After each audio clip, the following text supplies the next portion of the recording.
Hey yo friends, super welcome to this video. Guys, this video idea was actually tipped in one of my comments in the previous video, so thank you so much Sergio for this video idea. So what are we doing in this video? Well, we're checking out some post-apocalyptic zombie games that you can be excited for because they are real, instead of the day before. So let's do it! To Vostok is a hardcore single-player survival game set in a post-apocalyptic border zone between Finland and Russia. You have to survive, loot, plan and prepare your way across the border zone and enter Vostok. As I said, it is a hardcore survival sandbox experience with realistic weapon mechanics, advanced survival systems and hostile NPCs, featuring multiple medical conditions, tactical weapon handling, permadeath elements and in-depth character simulation. You're gonna have to loot, trade, figure out different dynamic events, scour the huge map, find shelters, and finally make your way to Vostok. Bane is a post-apocalyptic survival multiplayer sandbox game. In the near future, the apocalypse has occurred. Hostile zombies roam the earth, most people have died and society has collapsed. You are a survivor, and you have to gather supplies to survive, explore abandoned buildings, combat bandits, and defend your home, and of course rebuild society with your friends in co-op or single player. The game will also feature dynamic environments, intelligent AI, customizable characters, usable everything, fortifications, long-term survivalism, vehicles, and maintenance. It all sounds pretty damn sweet. Plus, you can play the latest version for free on Steam right now. Into the Dead, Our Darkest Days is a side-scrolling shelter survival game that tasks you with guiding a desperate group of zombie apocalypse survivors to safety. You have to craft weapons, scavenge resources, balance your group's needs and try to get everyone out of danger alive. This takes place in Texas in the 80s. It is a coastal metropolis in the grip of a scorching heatwave and crippling economic crisis. Everything changes when an unstoppable zombie outbreak reaches US shores. First up, we got Rooted. So are you tired of playing games where you're just a boring old human? Well, in Rooted, you can be a tree. No, I'm just kidding. But you do get to explore an ancient overgrown world full of dangers. You get to salvage, build, craft, hunt, and try to survive alone or with your friends.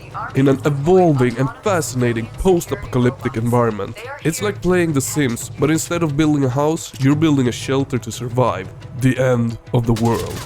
And the best part? Friendly fire is totally a thing in this game, so you can finally take out your frustration on your friends in a virtual world. No Room in Hell 2. So do you love the zombie genre, but are super tired of the same old brainless zombies? Well, in No Room in Hell 2, the zombies are just as smart as you are. In this upcoming game, you and your crewmates must navigate a filthy world where the dead have risen to prey on the survivors. It's like playing The Walking Dead, but without the boring human drama.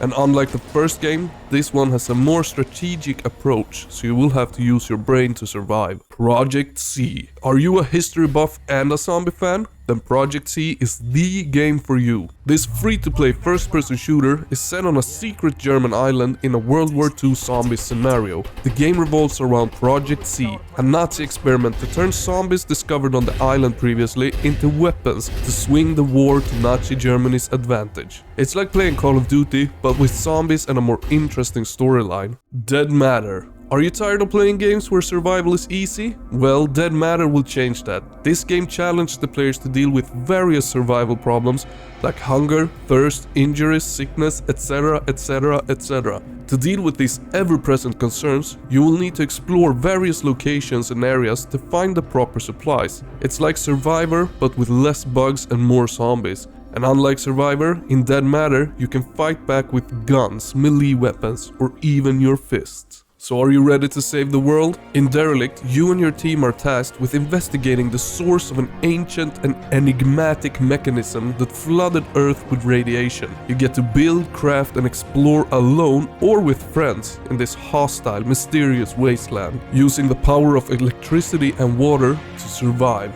It's like playing Minecraft, but with a more interesting storyline and less blocky graphics. State of Decay 3. Undead Labs feels like a game developer destined to deliver a truly remarkable zombie experience in the world of video games. Their first entry into the genre was a lower-budget arcade-style zombie survival game that won the hearts of gamers, despite its many bugs and issues. Its sequel, State of Decay 2, took the series forward with a game that felt higher budget but still felt like a learning experience for them. In 2020, State of Decay 3 was revealed, and interviews with the studio suggest that they're working on making the zombie survival game they felt they were capable of delivering. Oh yeah. Now owned by Microsoft and overseen by Xbox Game Studios, it seems that the third installment in the State of Decay series could be the one that puts Undead Labs on the map in a major way. So there you have it guys, some post-apocalyptic games that you can look forward to that are most likely real. And they're all coming in 2023, so keep an eye out for them. And if you like this video just a tiny whiniest bit, consider hitting that subscribe. And for more awesomeness, don't miss these videos.